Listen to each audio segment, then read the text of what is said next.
ఆపదలో ఉన్న నిరుపేదలను రాష్ట్ర ఉప ముఖ్యమంత్రి పీఠాపురం ఎమ్మెల్యే పవన్ కళ్యాణ్ అన్ని విధాలుగా ఆదుకుంటున్నారని జనసేన పార్టీ కాకినాడ జిల్లా అధ్యక్షులు డీసీసీబీ చైర్మన్ తుమ్మల రామస్వామి, మాజీ MLA Pendem Dorababu, Janasena party Pithapuram firemen committee సభ్యులు ఓదూరి కిశోర్ పేర్కొన్నారు. పీఠాపురం నియోజకవర్గం గొల్లప్రోలు మండలం చేబ్రోల్లో ఉన్న కొణిదెల పవన్ కళ్యాణ్ నివాసంలో ముఖ్యమంత్రి సహాయ నిధి చెక్కులను లబ్ధిదారులకు తుమ్మల రామస్వామి, పెండెం దొరబాబు, ఓదూరి కిశోర్ చేతుల మీదుగా అందజేశారు. ఈ కార్యక్రమంలో ఓదూరి నాగేశ్వరరావు, తెలగంశెట్టి వెంకటేశ్వరరావు, రెడ్డిం జనార్దన్, బాలిపల్లి రాంబాబు, బొజ్జ రాంప్రసాద్, కొట్టేటి రాజేష్ తదితరులు పాల్గొన్నారు.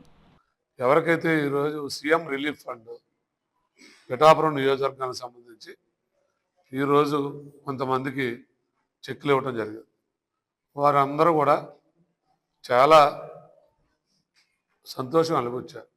మేము కష్టాల్లో ఉన్నప్పుడు మా ఇంట్లో సభ్యులు వచ్చి ఈ అప్లికేషన్ పెట్టాం, పవన్ కళ్యాణ్ గారి ఆఫీస్కి వచ్చి ఈరోజు మేము అందరం కూడా బాగుపడి హాస్పిటల్ నుంచి వచ్చి మళ్ళీ స్వయంగా మా చేతుల మీద మేము చెక్కులు అందుకున్నాం. దానికి పవన్ కళ్యాణ్ గారికి కృతజ్ఞతలు చెప్తూ వాళ్ళందరూ కూడా చెప్తా ఉన్నారు, పవన్ కళ్యాణ్ గారు చల్లగా ఉండాలి,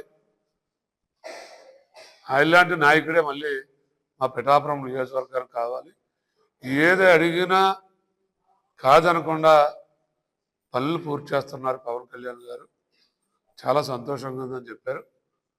పిఠాపురం ప్రజల పట్ల కానీ ఆంధ్రప్రదేశ్ ప్రభుత్వం మీద కానీ పవన్ కళ్యాణ్ గారికి ఉన్నటువంటి ప్రేమ అటువంటిదని ఈ సందర్భంగా తెలియజేసుకుంటూ, అలాగే అనేక మంది చేబ్రోలు పవన్ కళ్యాణ్ గారి నివాస స్థలం ఏదైతే ఉందో అక్కడికి అనేక మంది వివిధ రకాల పనుల మీద అర్జీలు పెట్టుకోవటం జరుగుతూ ఉంది. అందరికీ కూడా ఒక రోజు లేట్ అయినా వచ్చిన ప్రతి ఒక్కరికి ఏదో విధంగా పని పూర్తి చేసి పంపిస్తాం జరుగుతూ ఉంది. దీనికోసమే ఈరోజు వారు మమ్మల్ని అందరినీ కూడా ఫైర్మెన్ కమిటీగా నియమించడం జరిగింది.